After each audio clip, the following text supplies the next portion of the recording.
Okay, so what happens when a school seems to do absolutely everything right? We're talking perfect curriculum, top awards, super high standards, but its graduates are left totally confused about their own values?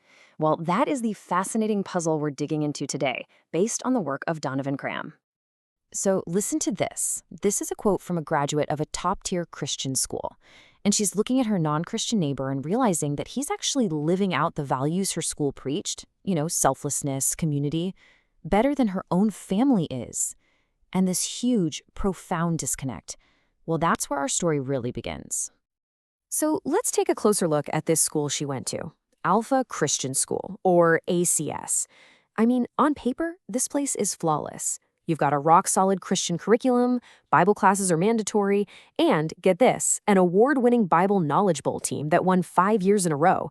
They bring in the best chapel speakers and hold everyone to sky-high standards, both academically and behaviorally. By all accounts, it's the model of a perfect Christian school. So, that's the big question, right? If all the ingredients were perfect, the books, the classes, the rules, why was the final result so confusing? Why did a graduate from this supposedly ideal school feel like her non-Christian neighbor was the one actually living out its values? What on earth went wrong here? Well, the answer, it turns out, isn't in the official curriculum at all. Nope. It's hidden in the unspoken lessons, the things taught not by textbooks, but by the very culture of the school. And that's the diagnosis for this whole disconnect. To really get this, we need to understand two different types of beliefs. On one side, you have your professed beliefs. This is the stuff we say we believe, what you learn in a lecture. But then you have your controlling beliefs. And these are what our actions show we truly believe. At ACS, students professed that grace and community were important, but their actions, driven by the school's high-pressure culture, revealed that performance was what really truly controlled their behavior. And this is all powered by what's called the silent curriculum. It's not a book, it's not a lesson plan. It's the powerful, unspoken message that comes from the school's environment itself, how it grades, how it handles discipline, what it chooses to celebrate. And let me tell you, this silent curriculum can totally drown out the spoken one. And this was the fundamental problem at ACS.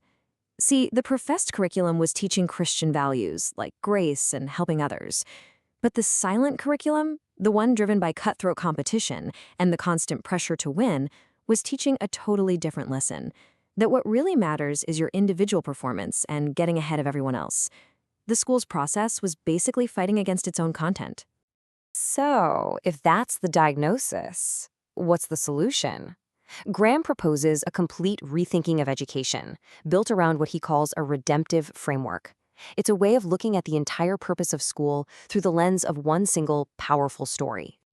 And this framework has three main parts. First up, creation. This starts with the idea that students aren't just empty vessels waiting to be filled with facts. No, they're created with incredible inherent value. They're creative, rational, and free. Second, the fall. This part is about being honest, acknowledging that everyone in the system, students and teachers alike, is broken in some way. We all deal with shame, fear, and this constant need to prove ourselves. And finally, and this is the most important part, redemption. This reframes the entire goal of education as a process of restoration, of healing that brokenness and helping everyone find their true purpose again. The ultimate goal here isn't just getting great test scores, it's about restoring shalom. Now, shalom is this amazing biblical idea that means so much more than peace. It's about wholeness, harmony, things being the way they were meant to be.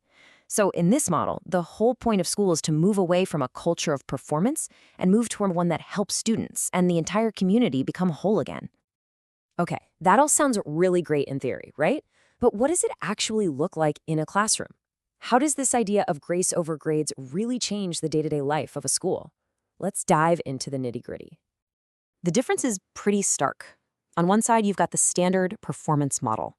This whole thing is driven by external stuff. Grades, trophies, rewards.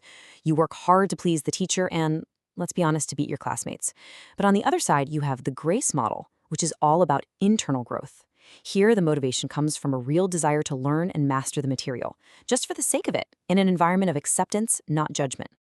And this shift changes everything, especially how we evaluate students. In the performance model, the purpose of a test is pretty simple, to measure and rank you. That grade is final. But in the grace model, The whole purpose of evaluation is to promote more learning. So the tools change completely. Instead of just final exams, you see things like portfolios that show growth over time, the chance to submit multiple drafts, and even test redos. The whole vibe shifts from a fear of failure to a culture where mistakes are actually seen as opportunities to learn. So what would you actually see happening in a school like this? Well, for one, grades are intentionally not the main event. Students are encouraged to share their messy, in-progress work for feedback instead of hiding it away. Teachers and students might even decide on the grading criteria together. It's a place where a bad grade isn't a final judgment, but really the beginning of a conversation about what it's going to take to succeed. This quote really gets to the heart of why this is so hard to do. This isn't just about making a few small tweaks to the system. The author points out that in a classroom that's perfectly controlled, where everything goes according to plan, there's actually no need for grace. For grace to really show up and take over, it has to completely disrupt our need for control and our attachment to performance. It's a radical, transformative, and yeah, probably pretty messy shift. And this brings us to the final and I think the most important question of all.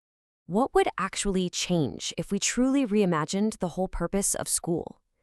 If we moved away from a system built on performance, competition, and judgment, and instead built one focused on restoration, wholeness, and grace? What if school was less about what you can do and more about who you can become?